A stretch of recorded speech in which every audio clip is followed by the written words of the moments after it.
Hey everybody, what's going on? Hellmite here, bringing you another video from Grab the Lantern today. Today I wanted to talk about the Aatrox reveal that we got today that gave us a glimpse of what he's going to look like post-rework, and also just kind of take this opportunity to speculate about what he is going to do following his rework, what his kit's going to look like, and what he is going to be like in the lore now, because he is getting some slight changes. So first and foremost, let's go ahead and talk about generally what I'm expecting out of this rework. Now, first, we can look at Aatrox and kind of get the impression of how Riot have taken him. Now, Aatrox hasn't really fundamentally visually changed. If anything, all they did is bulk him out. Right now, he looks kind of lithe, thin, supple, I think you could say. He doesn't really look like the kind of guy that's going to be smashing you to death. In fact, the current appearance very much so matches his gameplay. He's a swordsman first and foremost, and he will beat you basically because he's a demon, but also because he has better sword prowess than you could ever hope to have. And that's kind of one of the big things that Aatrox has going for him. But that's been changed because Riot wanted to make this character feel more like a demon warlord, is sort of the theme that Riot have always had for this champion, and that a lot of players wanted out of Aatrox, yet were never able to have that opportunity to play as. So the new theme for the champion being Demon Warlord, he's going to be bulkier, he's going to be bigger, and probably he's going to have abilities that will be more smashy in nature and less stabby in doing all this fancy sword stuff. Who needs fancy sword stuff when you have a giant sword and you're going to beat them into next week? So obviously you can already tell right off the bat he is going to be more of a brutal character, and I think that means he's going to be more of a traditional diver at the same time. And by that I mean, obviously Dark Flight I think is going to stay mostly the way it is. It's a very good ability for Aatrox. It helps him get into the backline, helps him do lots of damage. But it's sort of the thing that where he'll be diving in and then probably have more crowd control components to his kit than he currently does. Right now it's sort of Aatrox dives in and then just starts auto-attacking and hopes he has enough lifesteal to survive the fight. I believe with the rework, he may still have the whole drain tank thing over time. He may even have a very similar passive to Rost, where he heals based on ability damage. But I would expect Aatrox to have a lot more crowd control displacement type abilities on his kit, especially to make use of that big-ass sword. Maybe he could do some kind of like slash in an arc, and if it damages enemies, it knocks them up or slows them or something along those lines, but definitely deals damage. That sort of a thing. So Aatrox is kind of the one that will jump in, get the initial damage down, the initial CC down, and then just proceed to drain tank up all the damage you're trying to deal to him and kind of laughing it off.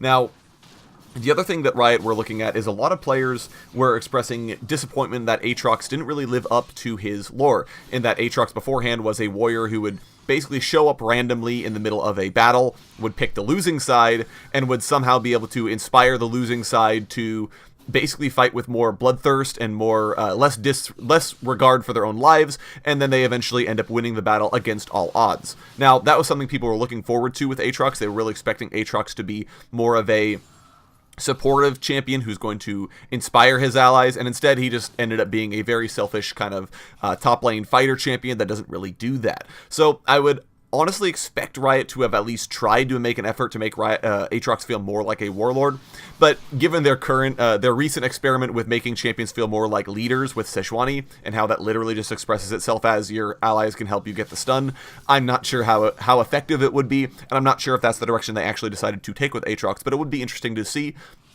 I know a lot of people were back in the day were kicking around the idea of Aatrox getting old Scion's ultimate called Cannibalism, where Scion's auto attacks basically heal, he gains lifesteal, but they heal nearby allies as well.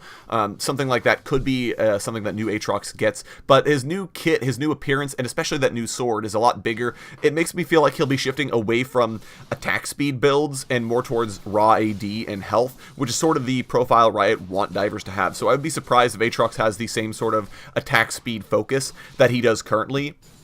I would expect him to be a lot more of a heavy AD champion, because that obviously means that he can definitely exploit more of the fighter itemization, so things like Sterix Gauge and Black Cleaver will feel a lot better on Aatrox following this, so we'll have to see where they end up going with that. But those are the kind of things we're potentially looking at. Riot have confirmed a lot of this as well. They've been basically talking about, we want him to look bigger and more imposing. We want him to have this feel of a greatsword duelist that relentlessly pursues foes.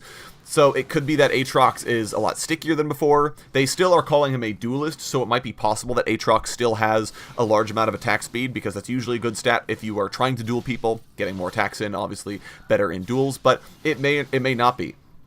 That being said, I think Aatrox will still feel less like a team fighting champion and more like a split pushing kind of champion that can team fight.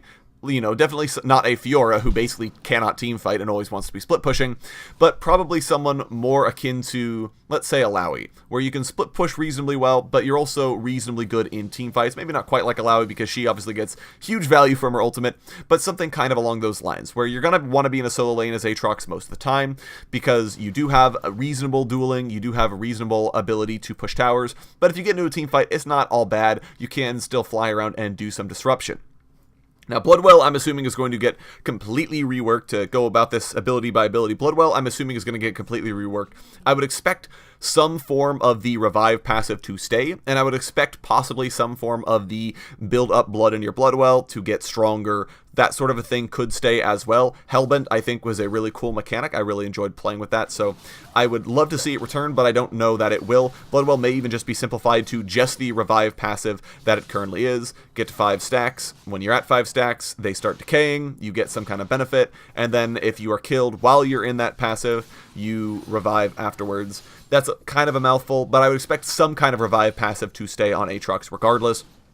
Dark Flight, like I talked about, is pretty much guaranteed to stay. I think it's a very solid diver ability and definitely shows off Aatrox's cool-ass wings, so I'd expect it to hang around. Bloodthirst and Blood Price, I'm not sure what to think of. Obviously, that's something I would expect to stay if they wanted Aatrox to still feel like a duelist. I think it's one of the core parts of current Aatrox's kit, the core part of Aatrox's current kit, getting the healing every third auto attack or the bonus damage every third auto attack and the tension that comes between choosing which one is better for which situation. I really like that part of Aatrox's play, but at the same time, it doesn't really fit the big ol' sword he's got now. He feels more like a great sword champion and less like I'm going to be hitting you a lot. It feels like I'm going to hit you once and you're going to die. So I'd expect Bloodthirst and Blood Price to at least change. It could be a next auto attack modifier, possibly. It could even work like Fiora passive, where the first hit heals you, the second hit deals bonus damage. Sorry, a Kali passive. First hit heals you, second hit deals damage. I don't know, but I would expect it to change to be away from attack speed and more focused on single target getting damage down. E is also likely to be replaced. I don't see Blades of Torment sticking around. This was intended to be a gameplay update first and foremost originally, and then they changed particles, and then they changed his playstyle, and then they decided he needed a visual update, and so Aatrox basically got a VGU years ahead of he probably should have. But we'll have to see where E is going to be taken. I think that's going to be removed, and I wouldn't be surprised to see Massacre removed. Now, the name might stay the same, but I wouldn't expect Massacre to give the massive attack speed and have the AoE nuke. Instead, I would expect it to basically be some sort of either large area of effect damage nuke with no steroid attached, or some kind of massive steroid to Aatrox that inspires his allies nearby, possibly with bonus lifesteal and movement speed. I don't know, something along those lines, but I would expect Riot to have at least tried to have gotten Aatrox's sort of inspiration involved in his kit. Now, I know I said I was going to talk about lore, but I really don't think Aatrox is going to have changed that much from a lore standpoint. He's still pretty much just a Darkin warlord who roams around, finds opportunities to basically inspire allies nearby, and effectively change the course of Runeterran history. All that could possibly have stayed the same, but there is also the fact that he grows significantly larger now in the trailer, so that might have something to do with it as well. I could definitely see Riot going for some kind of play on that. It's possible Aatrox has an ability that makes him grow larger. Obviously, Massacre currently kind of does that, so possibly Massacre stays the same as it is. I don't know. It will be very interesting to see where they decide to actually take Aatrox, and especially take him with his rework. So anyways, those are just kind of my first thoughts upon seeing the trailer and kind of piecing together everything Riot have written about him over the last year or so while he's been in development. So I would absolutely love to hear your guys' comments on Aatrox, especially if you're an Aatrox player. What are you guys looking forward to in his kit? What are you guys looking forward to seeing him change? Would love to see what you guys think down in the comment section below. If you enjoyed the video, go ahead and leave a like, and if you really enjoyed the video, consider subscribing. I upload a video every Monday, Friday, and on patch days as well, and if you're looking for more Grab the Lantern content, you can check out my blog, link down in the description. I upload an article just about each and every single day for your enjoyment. Once again, thank you guys so very much for watching, I do appreciate it, and I'll talk to you all later.